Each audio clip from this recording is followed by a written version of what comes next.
Hi guys, my name is Nonima Tigela. Welcome to my YouTube channel. Welcome to my Facebook channel. Welcome to my Facebook page. Welcome to my TikTok page and all of that. Please make sure you do not forget to like, to share, to comment, and most importantly, please make sure you are subscribed on this channel. While you are at it, ungabi shying my super things, okay? Anyway, we are talking about Mkwanazi's appearance there at the ad hoc committee, SEPS ad hoc committee in Parliament. Let's talk about the implications of current SEPS leadership right now. Let's talk about that. So we are analyzing all those implications that General Mkwanazi's testimony for the current SEPS leaderships, his evidence has serious consequences for the police command structure, internal stability and accountability, and upcoming reforms. So those are the things that we are going to be looking into in this video. Immediate implications. Number one, leadership legitimacy under pressure. Mkwanazi's testimony raises questions about whether current SEPS leaders were appointed on merit or through political influence. We were left asking those questions, Kesana. He indirectly suggested that a network of loyalty-driven appointments still controls the SEPS. That means current top generals may be scrutinized for political ties. Credibility of National Commissioner's office is weakened. Parliament could recommend a leadership review. That's what I understood. Number two, risk of internal exposure. His evidence hinted that corruption networks inside SEPS remain active. Implication, number one, serving SEPS generals may be subpoenaed next to come to the committee to answer. Senior figures may be forced to answer questions publicly. Internal panic among those who benefited from irregular promotions or tenders, which they should. Point number three, crime intelligence shake-up coming. Since Mkwanazi described the collapse of crime intelligence as intentional, the committee may, number one, demand restructuring of the crime intelligence division, recommend disciplinary or criminal charges against key individuals, support external oversight to monitor CI or criminal intelligence operations. Those things can happen. That's number three. Number four, accountability consequences. Possible criminal investigations may happen.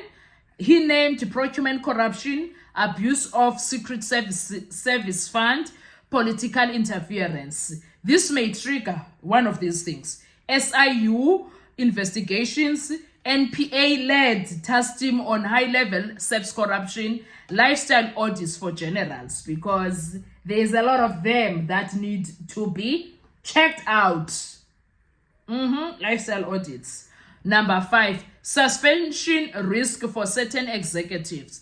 Testimony hints at ongoing interference in SEPS operations. That puts current divisional heads and provincial commissioners under, number one, possible precautionary suspension, two, performance audits, three, leadership review. All of these things need to happen as in like yesterday because it's going down.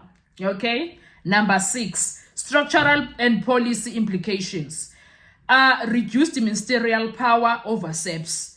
He proposed limiting political control. Parliament may push amendments to SEPS Act, remove operational power from the Minister of Police, introduce independent police leadership selection panel, which I think that could work.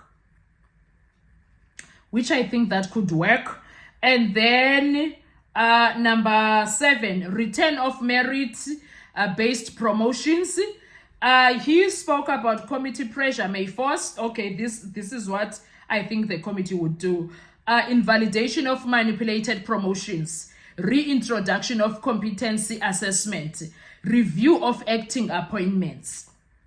Number eight, Inspector General oversight expansion. New permanent external inspectorate may be established to investigate SEPS corruption, monitor leadership decisions, protect whistleblowers. He really cares about whistleblowers, General Mkwanazi, guys. He really does care about them. I was so impressed by that. Political implications. Area SEP's leadership stability have high risk. It is in a high risk. Crime intelligence heads likely to face inquiry. Procurement officers, high corruption exposure. Minister of Police oversight, reform pressure mounting. Parliament confidence in SEPs, it has been damaged even for public. So who is most exposed now? Let's check that. Group yokuqala, SEPs senior management, the generals. Very high risk level, that one. Crime intelligence officers linked to past scandals. Very high risk level, that one. Provincial commanders involved in factional networks. Medium high, but there is a problem. Independent officers with clean record. Safety may rise for them. Political allies inside SEPs under scrutiny. It needs to be dealt with ASAP. It needs to be dealt with ASAP. So those are some of the challenges that we have when it comes to the interference and everything. These are the things that I think the committee may come and bazenazo as recommendations to remedy the crisis that is happening currently kwa SEPs. There's a lot of things that are happening. And now I want us to also go through other matters when it comes to this. Because what? He spoke about even the unrest. Yes, KZN. There's a lot of things, but we are going to do a separate video for that because there was something that he said that caught my attention about I was like, Crocodile Tears March. So nalapho siyeza guys. Anyway, what are your thoughts when it comes to all of this? Because Umkhwanazi left me shocked with everything that he said. Even though I still feel like we need evidence heavy, not ukuthi I was told. Because this in court will tantamount to what? To hearsay evidence. So we need proper evidence that says here are the receipts, here are the receipts. So that if these people go to trial or they get arrested, there will be things to hold on to, if you understand. Yeah. So he needs, like, it is helping the South Africans to open their mind. It's opening our brains. Yes, and yes, and on top of that, it's putting us in a space where we need to understand there is a crisis in South Africa.